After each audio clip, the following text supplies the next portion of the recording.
itu kembali kita coba amalkan ya, kemudian tidak kontrol, ini bisa menimbulkan fitnah yang begitu itu.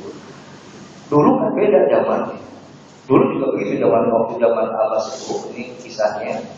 Bahkan zaman pengusaha Abbas juga awal-awal masih seperti itu. Jadi dikir itu orang mau seperti apa dikirnya dibiarkan, dilos. Nah, jadi sehingga pada saat dikir terasa nikmat dikir, dia sudah panas, tidak sadar lagi dirinya yang ada nikmat yang dikir. Lalu dia juga karena sudah hilang kesadaran manusianya dirinya, dia nggak tahu bahwa dikir dia itu jadi di atas air, dikir dia jadi atas kawat istri. Yang lihat ya orang-orang yang sedang dikir jahat, malah berbeda. Jadi yang satu kemana, yang satu kemana. Tapi di luar dulu itu di ini kan. Jadi ya dulu kita mungkin mendidiknya seperti itu. Jadi setelah Sayyiduna selesai, terus sadar kan Sayyiduna tinggal di atas. Oh. Wah, jadi bisa dibayangkan sekarang kalau model begitu, kalau di satu padepokan yang tertutup sih nggak masalah sebetulnya. Tapi kalau yang namanya fitnahnya luar biasa loh. Jadi nanti fitnahnya, wah itu sudah ada mencari ilmu yang begini nih, gitu kan? Ya, nah itu. Dan zaman-zaman awal-awal masih ada ya seperti itu. Dan memang hadirin sekarang pun Bapak Ibu bisa rasakan dari hasil pengamalan. Makanya dalam zikir jahat itu agar iramanya betul-betul tertata, teratur iramanya, nadanya, goyangannya, kalau istilahnya goyangannya, ekspresinya, mengayunnya, harus apalagi kalau berjamaah. Jadi begitu setiap lafaz yang terucap irama mengikuti, dia akan serempak nanti mengisinya. Jadi dan itu akan benar-benar, dan itu akan mempercepat proses tajamnya. Beda dengan kalau bikinnya ini kemana tadi, ini irama kemana, ini suaranya tinggi, itu suaranya pelan, yang satu ngantuk, gitu kan? Nah, maka harus diatur. Makanya imam harus bijaksana kalau imam. Jadi wayahnya imam harus bijaksana. Jangan mau lima sendiri imam ini, gimana juga makmumnya ini, gitu kan? Maka ketika makmum baru pada tataran, kalau istilahnya saya sering juga menggambarkan ibarat kita bawa mobil. Kalau kita sudah di gigi 2, makmum baru gigi 1, jangan kita paksakan. Kita turun lagi, samakan dengan yang lain. Turun ke gigi 1, lalu sama-sama naik ke gigi 2. Terus gigi 3. Nah kalau sudah di-freeze setelah di sana, udah.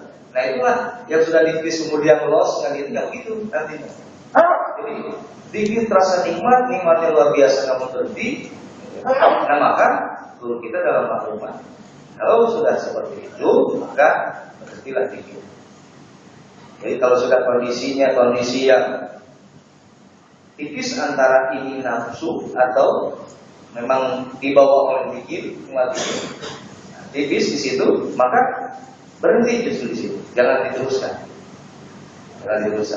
Jadi khawatir nanti kita lepas diri, kontrol diri, panas. Kalau sudah panas tadi, khawatir nanti muncul yang tidak diinginkan, fitnah terutama. Jadi bukan dalam arti salah seperti itu.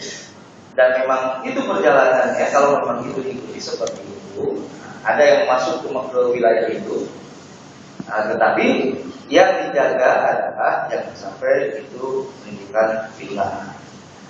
Jadi kecuali kalau tadi kita ini memang mengamalkan zikirnya di satu tempat tertentu yang orang tidak bisa lihat, kira-kira begitu, tertutup saja.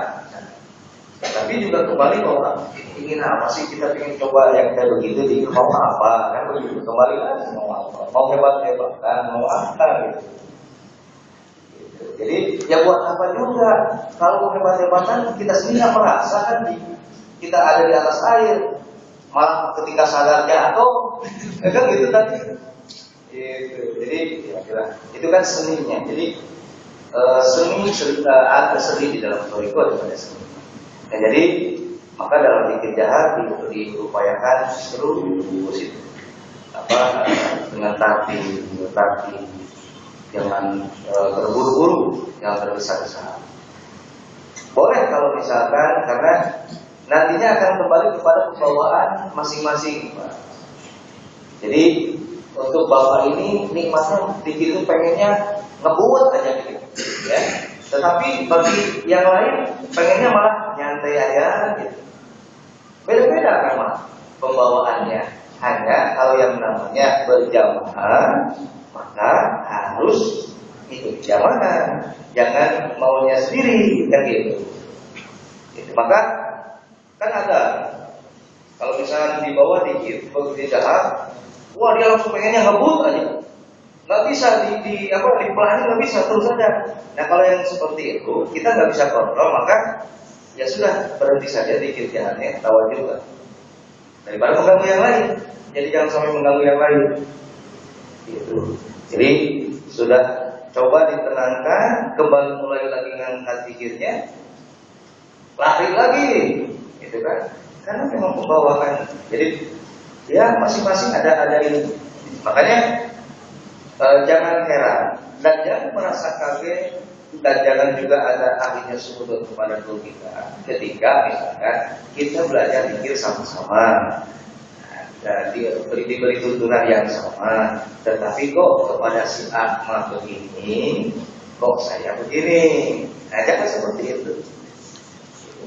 Kembali kepada sejauh mana kita istiqomah dalam mengamalkannya, sejauh mana ada semangat di dalam diri untuk bermujahadah, bersungguh-sungguh dalam mengamalkannya, dan pasrah kepada apa yang sudah Allah kehendaki. Artinya Allah sudah menjadikan kita ini punya bagiannya masing-masing. Ada yang sama, ada yang tidak. Nah kita juga berserah kepada itu. Jadi ketika Allah sudah bagiannya di situ, yang nggak bisa yang lain. Kalau begitu kan itu akhirnya kuasa Allah.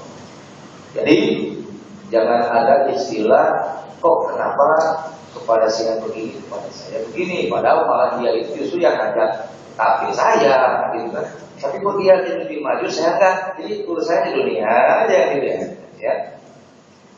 Nah itu hadirin, itu saja obrolan di siang ini. Mohon maaf kalau ada kisah-kisah yang saya sampaikan yang tidak tepat.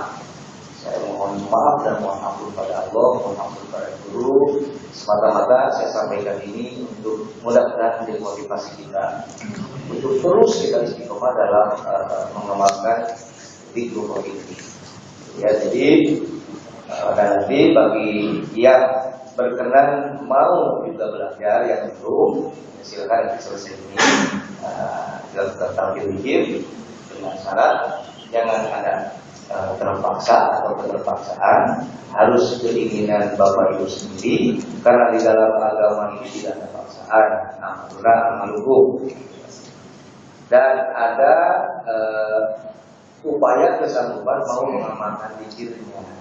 Tentunya mengamalkan sekemampuan, karena kembali kepada Allah yang memberi kemampuan.